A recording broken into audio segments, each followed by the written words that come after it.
If you really want to increase your sales and make a lot of money, you have to remember this: relationships are everything. Theodore Levitt of the Harvard Business School, who wrote the book Marketing Myopia, Why It Is That Salespeople Fail, talked about the fact that in the 21st century, relationships are everything.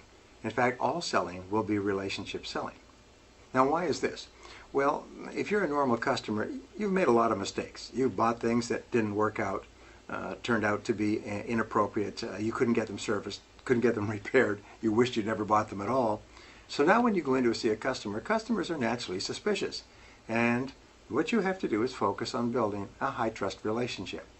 What we found today is that customers consider the relationship to actually be more important than the product or service. Because, I hate to tell you, your product or service is available somewhere else. They don't have to buy from you.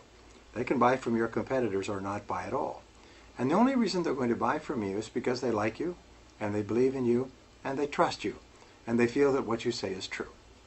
I worked for a large sales organization some years ago that did a $50,000 survey of customers, and they asked them, what is the major reason you decided to buy with our company rather than with some other company?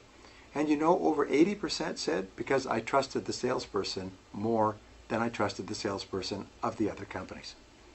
So remember this, that because of product or service complexity, I don't know how your product or service is made or serviced or built, or your back end or your management or anything else. Because of all that, I have to hang my hat on something, so I make my decision based on how I feel about you.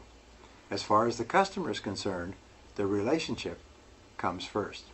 So when you go into a sales situation, instead of talking about your product or service, instead of jumping right into the subject, take the time to ask a lot of questions about the prospect and the prospect situation, and get to know and understand the prospect and what he or she needs and wants and is concerned about before you ever start talking about your product or service. That's the key to building great relationships. That's the key to building great sales.